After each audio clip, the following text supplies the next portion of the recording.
The Happiness Hypothesis by Jonathan Haidt. Alright guys, in this review, other than reviewing the book as usual, my goal is to answer the question, what is the happiness hypothesis? Because a hypothesis, if you remember from like third grade science class, the typical if and then scientific sentence. It's scientific method 101. If you stay up late, then you feel tired the next day. If you don't eat your meat, then you can't eat your puddings. How could this pertain to happiness? Happiness is an emotion, and emotions and science are not always hand to hand with each other. So to even hint at it being a science, or potentially that it could relate to science, is like, What? Let's talk about this. Hopefully the author addresses this, and hopefully we'll address it in the review, but let's discuss the book. I'm gonna go over the chapters, things I liked, things I wasn't maybe so crazy about, some standout quotes, who I recommend this book to, and what books to maybe check out next. Just so you guys know, there are affiliate links in the description, and if you buy anything through those links, like maybe this book, then I get commission, which helps me build this channel and keep making these videos. You can also find them on my Amazon storefront.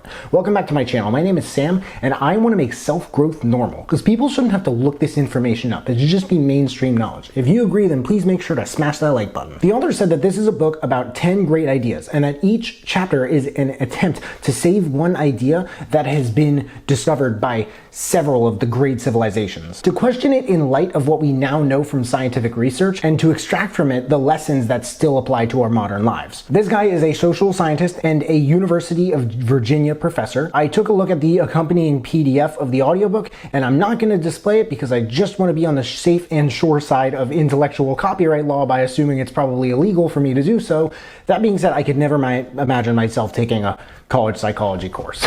Chapter 1, The Divided Self. This book was definitely written by a psych professor. You can just tell because of how in-depth it is, but you can also tell because of how he explains things. I have reviewed books by many other professors. It is just complicated enough that I found myself wondering, is this too much? But the answer just wasn't yes. Just as a military leader might blow up a bridge to prevent an enemy from crossing it, Bogan want to sever the corpus callosum to prevent the seizures from spreading. At first glance, this was an insane tactic. The corpus callosum is the largest single bundle of nerves in the entire body, so it must be doing something important. Indeed it is. Chapter 2, Changing Your Mind. He talks so much about so many things in so many chapters. Like I said, you know, there were multiple points where I was like, is this too much? I don't really know. It's hard to say for sure that it all falls perfectly under one question the author discusses for like each chapter, but one part stood out in this chapter about depression and cognitive therapy as a treatment to it.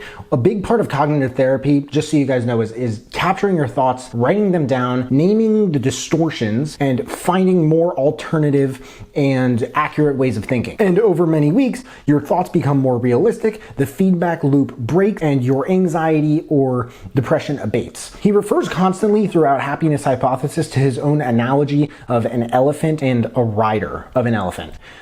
I don't know how I went this far into the review without mentioning that, but the elephant is the emotional side of the brain and the rider is more the rational, logical side of the brain. I don't know what your thoughts, you guys, are on SSRI antidepressants. Very few people I've met have had great experiences with them, but the author took Paxil, which is an SSRI, for 5 weeks before it started working. It was terrible at first. 5 weeks later, it worked perfectly, except his memory tanked so badly in quality that the way he described it, it sounds like it would have been a deal breaker no matter how well it worked other than the memory. Just something I found interesting. By the way, from that, if you can't tell, the author does include some like personal details and stories in the book that added a little bit of him into it. But that's just something I found interesting. 5 weeks later, he was off Paxil, his memory went back to normal, and so did his worries. It's just like a catch-22, I guess. Chapter 3 is Reciprocity with a Vengeance. A lot of this chapter was spent nut-hugging Robert Cialdini's Reciprocity principle chapter in his book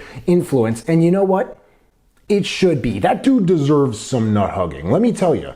He's very tenacious, and in many ways he did uncover like the uncanny for the public as a result. That is my favorite psychology book ever, Influence by Robert Cialdini, and it explains so much about why we do what we do that we don't understand, especially when we're influenced by others. It's a bit of a freaky and at times disturbing book because it explains a lot of tendencies about ourselves that we and other people are not aware of. If you go up to me and ask me for the best psych book ever, Influence will be the first word that comes out of my mouth. Chapter 4, The Faults of Others. This was a fantastic chapter about hypocrisy. Of course, it references religion more than probably any other. Guys, this book it is seriously good. At first I was like, maybe it's a little too sciencey, but then he started discussing less of the scientific reasons behind why we do what we do and more the emotional, moral, and selfish reasons, and I have to admit I was very captivated by that. The main issue I have with this book, I'll talk about it later in the review. Chapter 5, The Pursuit of Happiness. This was by far, as you could guess, the most relevant chapter and easily my favorite. I mean, it's called The Pursuit of Happiness. The author doesn't discuss just the happiness hypothesis, but everything around it and so much about things that really anyone in America can either understand, relate to, or both. Like, this is where it starts to get really interesting. It all has to do with the internal improvement of someone's lifestyle. The greatest takeaway from this chapter was something called the hedonic treadmill. It's where no matter how amazing things get in your life externally, no matter how amazing your health, your finances, or your relationships get, you will find a way to feel the same because you have your own happiness level. And if you're not happy on your way to being rich, why would you be happy when you are finally rich? Why? Because you're finally rich?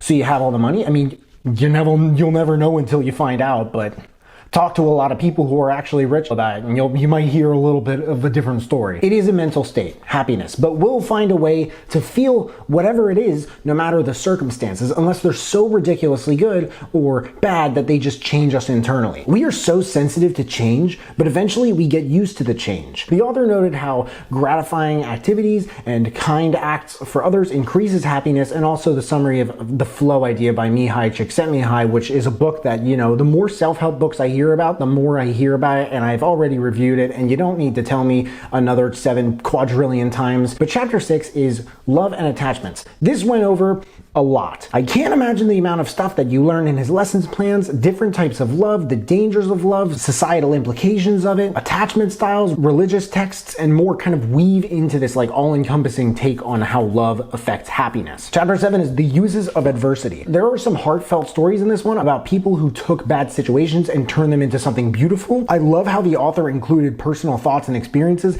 and he did very few of them, but they are there. It really says, I'm a human being writing this book, but I'm not so selfish that I make your reading and listening experience all about me. And as a consumer, I find that important. I also love how he's able to logically refer so many concepts back to that whole thing of the rider and the elephant. But a notable one in this chapter was the Serenity Prayer. If you repeat this prayer as often as most people do who use it for their self-development, your rider and elephant both know it like nothing else. Chapter 8 is The Felicity of Virtue. This chapter begins with a crazy good summary of how Benjamin Franklin tried to become the perfect person and how it kind of affected his ability to do what he did in his life. The author said that Franklin believed cultivating virtue will make you happy regardless of your character. Chapter 9 is Divinity with or Without God. I really just could not get down with this chapter. I'm not sure why. I think I actually listened to it 2 or 3 times just to make sure that just to rule all of that out. Chapter 10 is Happiness Comes From Between. In just the beginning of this one, however, he dropped a massive bomb of thought. It is impossible to analyze the meaning of human life in the abstract or in general, or for some mythical and perfectly rational being. Only by knowing the beings we actually are with the complex mental and emotional architecture that we happen to possess can anyone even begin to ask what would count as a meaningful life. Philosophy has, to its credit, become more passionate and psychological in recent years. This chapter was like his version of psychology's answer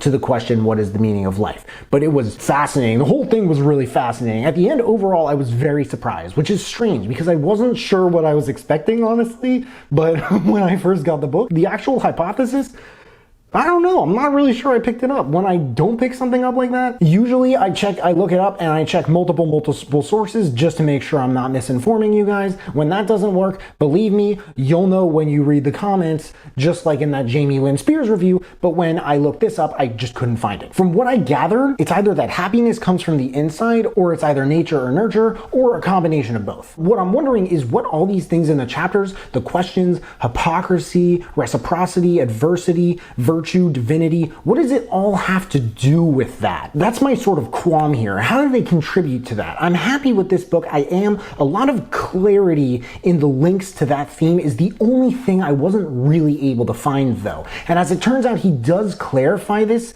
just about perfectly. The only thing is that it's at the very, very, very, very end of the book. Other than that, damn, I mean, this thing was fire. I was impressed. Quotes. No man can ever be secure until he has been forsaken by fortune. Do not seek to have events happen as you want them to, but instead want them to happen as they do happen, and your life will go well. The human mind is extraordinarily sensitive to changes in conditions, but not so sensitive to absolute levels. Conspicuous consumption is a zero-sum game. Each person's move up devalues the possession of others. Hell is other people, but so is heaven. Disgust is the guardian of the temple of the body. Direction 1. I recommend this book for anyone who hears the word happiness and simply cannot help scratching their head. Direction 2. If you like this book, check out Think Like a Monk by Jay Shetty and Laws of Human Nature by Robert Greene. The Happiness Hypothesis by Jonathan Haidt. There's a link in the description if you want to check it out and read the reviews. That and all the other books I mentioned in this video if you want to check those out too. If there are any other books that you guys want me to check out and review, please let me know in the comments below. Also, let me know if you checked out this book and you liked it. But hey, make sure to smash that like button, subscribe if you haven't already, because I don't get why people watch this far into my videos and they don't subscribe. But if you have subscribed and you want to turn it up just a notch